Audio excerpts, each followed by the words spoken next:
my name's Craig Barratt. I'm a QF at the Fire and Rescue New South Wales. We're here today for one of my assignments for senior firefighters to do some training on the new firefighting structural helmet, the New South Wales Fire Brigade.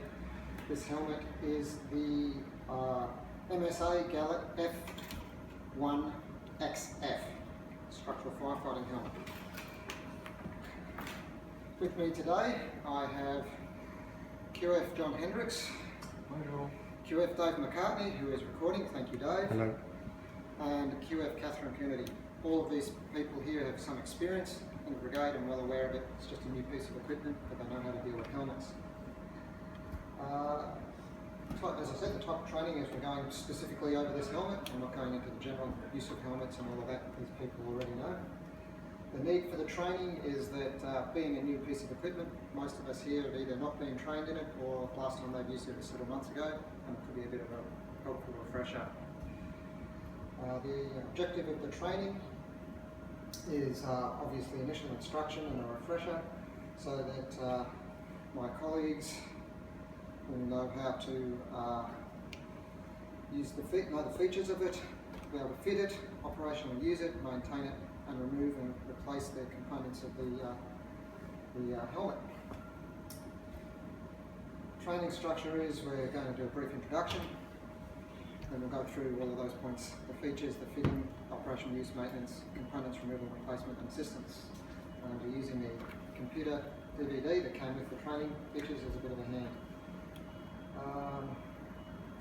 And the other resources is obviously this. We have some other resources here, which leads me into the next bit, which is a bit of OH&S, or WH&S now. Firstly, we have some emergency exits. You exit that way and out the door. You guys know that. We're here in the relay room in the city of Sydney, so there is not a lot of operational hazards except for things like cables, etc., which have all been well clear of the area we're using. Further concerns are obviously manual handling. If somebody does something, pulls a shoulder out, so be careful of that. And hygiene, so we're not going to don this helmet, and we're going to use some hand cleaner, sanitizer, so that we don't have any problems with hygiene. And the final one is obviously any kind of operational disruptions and things like knocking this on someone's head or tripping over or anything like that. So if the guys go, we'll just take it easy.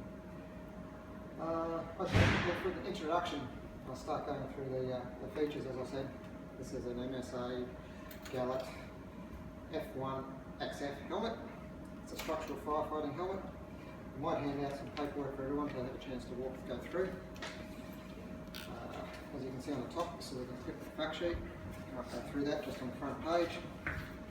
And obviously, yellow helmet for firefighters, red ones for SOs and so on. It comes with, we have rank markings. This fellow is, I'm not sure if he's a firefighter or if he's a sideways QF. Maybe you might want to have a look at it and just go through it a bit. We have a neck protector, which one of the things, maybe if you want to point that out.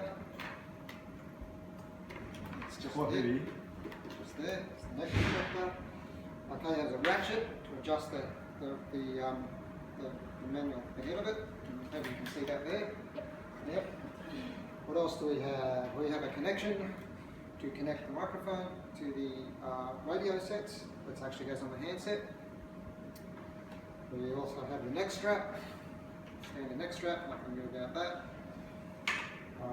We have a nice little speaker, which is quite new. See how that comes out, it'll slide in and out, so forward and back, you can see. We have a proximity lighting. This is something new. You guys may know, there's some lighting there. Who knows how to turn this thing on? You might know. Should just show us here. See the lights come on, the lights flash, that means the batteries need to be replaced. There we go. There's a battery go in there. It's pretty simple, they're AA batteries, everyone knows how to change batteries. The interesting thing about this is instead of having one visor, it has two. We've got the larger one on the outside, comes down like that, very nice. And then they have what they call the ocular visor, which is like some old goggles, slide down on the inside. Very nice and neat. So they're called the face shield is the larger one, and the ocular visor is on the inside. Obviously, it also has all the adjustments on the where your head goes in here and the harness to adjust all the mediums in different directions. We'll go through that on the DVD. So, having done that, we might go and take a look at the fitting, which I'll just do here. Hope everyone can just I'm just going to get it up, but I just have to get the volume up. Open the buckle and loosen all straps.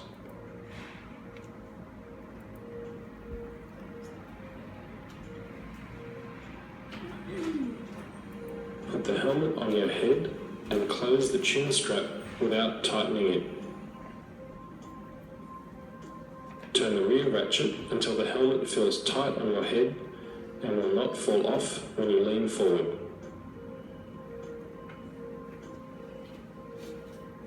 Tighten the chin strap and attach the hook and loop closure.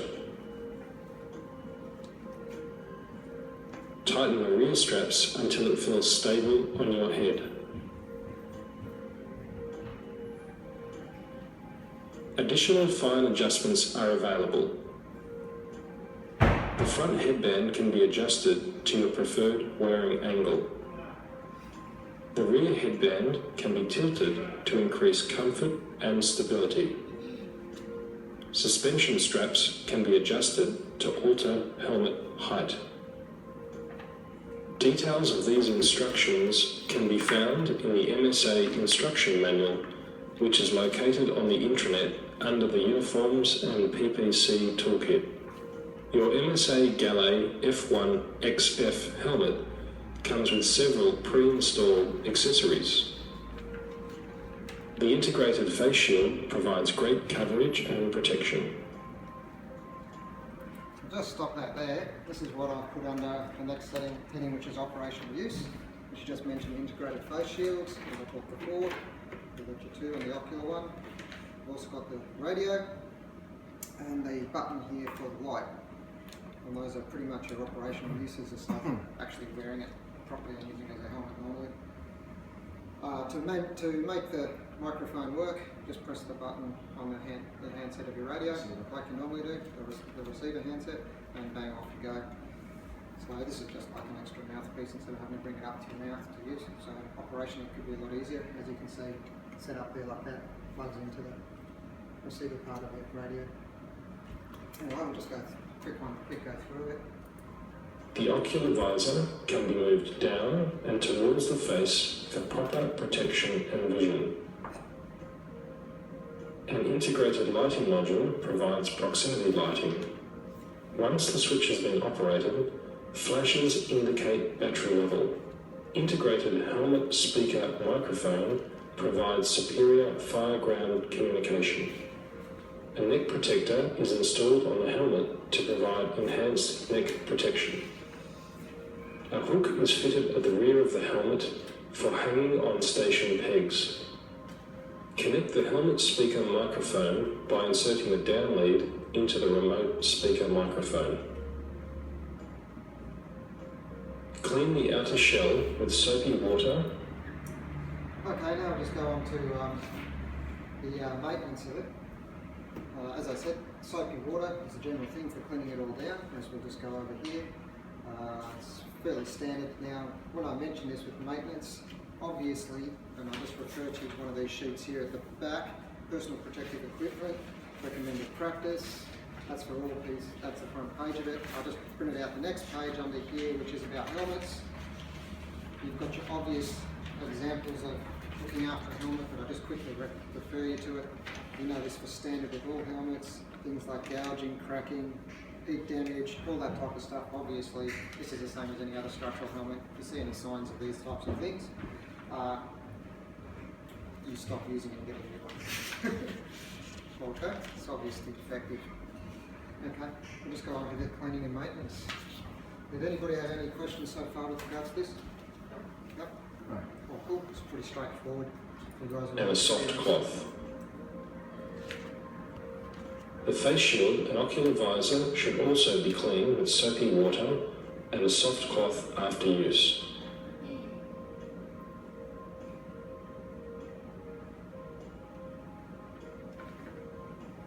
Clean the radio headset with a damp, not wet, cloth. The helmet communications can be removed for cleaning and decontamination. Okay, so that's your basic maintenance. Then obviously you can pull the whole thing apart, literally part by part, the whole harness, everything. So we'll just go through that on this video because I think that'll probably explain it better than I could.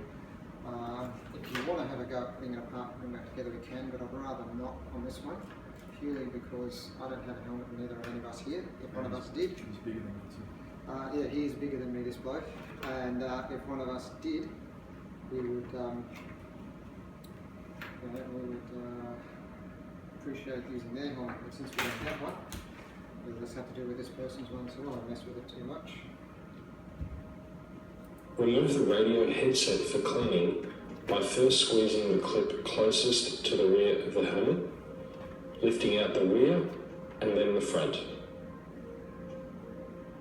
The neck protector can be removed for laundering. To remove the neck protector, push clip number 2 and then lift the neck protector out. Repeat for the other side. To remove the hanging hook, squeeze and lift out.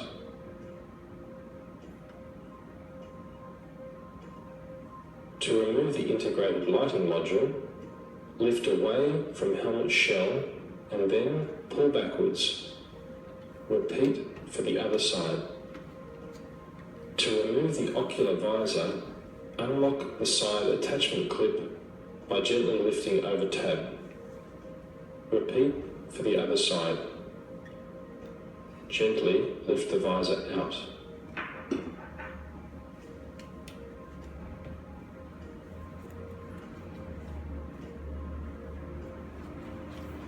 To remove the face shield, move the face shield to the fully open position.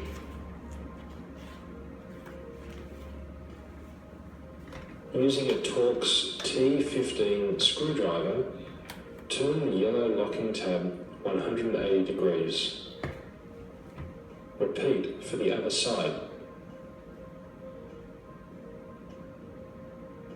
Squeeze the upper edge of the face shield to disengage the yellow locking tabs. Move the face shield further forwards to align the clear tabs so that they can be lifted out of the track. Internal textile paddings can be removed from the helmet to be machine washed. To remove, unfasten the hook and loop tabs under the front and rear sweatbands.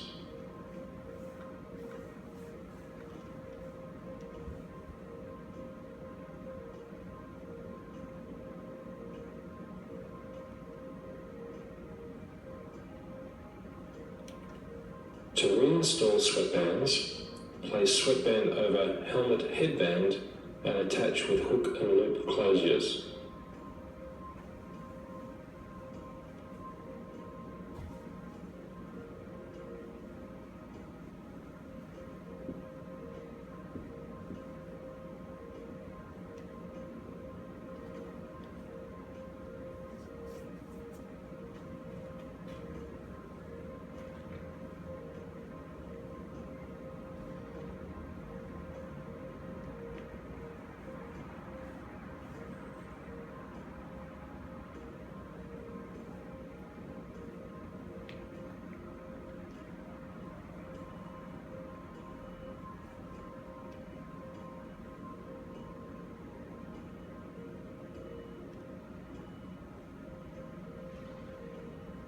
To replace the face shield, insert clear tabs into track on both sides. Squeeze and move the face shield into position so that the yellow locking tabs are back in the track.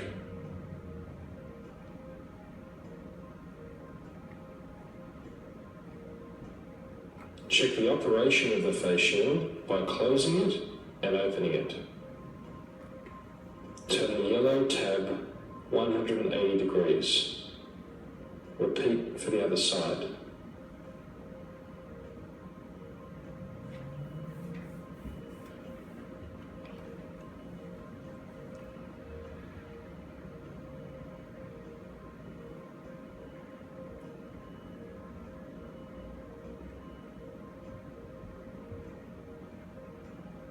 Check once again the operation of the face shield. To replace the ocular visor, insert the locking pins into the slots and lift the clip over the helmet attachment point.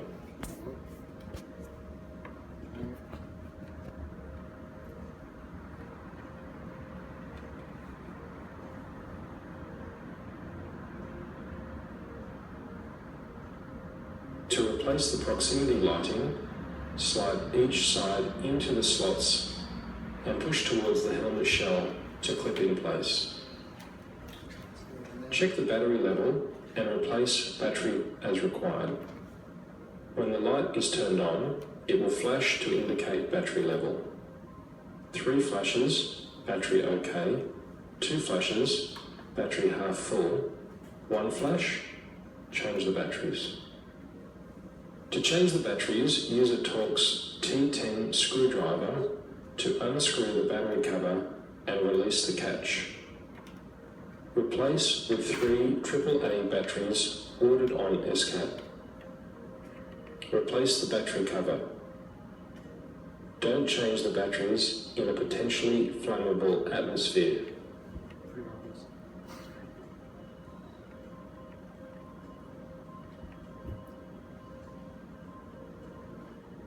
To remove the chin strap, position the side straps horizontally and extract the side attachment points from their slots. Push down on the rear attachment point to release it from its slot. Lift chin strap out. To reinstall, reverse this procedure.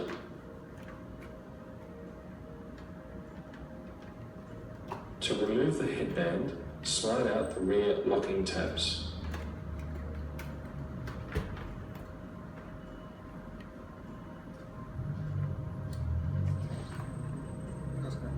Next, slide out the front headband adjuster. Tilt the headband 90 degrees and lift out front locking tabs.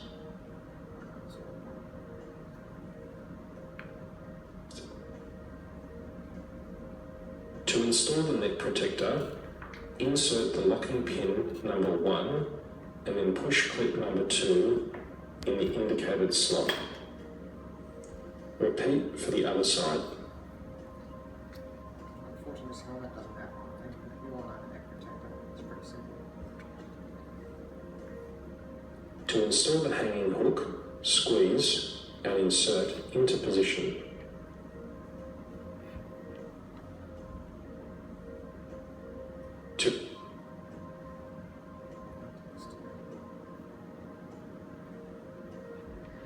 To install the hanging hook, sorry for a second here.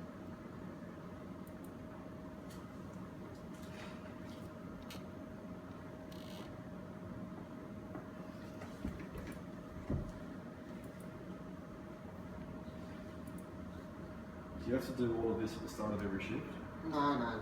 Obviously, you just check your helmet, make sure your light's working, your radio's working. This is all kind of stuff. Basically, that was the last piece of this installation. This CD is available at every station. They should have a copy of it there. So if you actually have to pull apart your piece of equipment, you can go there and refer to it. A lot of it you guys will just figure out by looking at it. Anyway, it's just all snap together stuff. Obviously, the only reason you probably need to do that is if one of those components is broken. In order to ship one of these components from MSA, as I understand through SCAT at the moment. Anyway, so those are all the components removal and replacement. Now, just before we go any further, I might see if you guys can just have a little go with regards to moving this up back and forth and turning on the light. So just put some of that on. I'll let you do it. You just hold it. Just have a go. Particularly since I've touched it, you don't want to have any wonderings there, do you?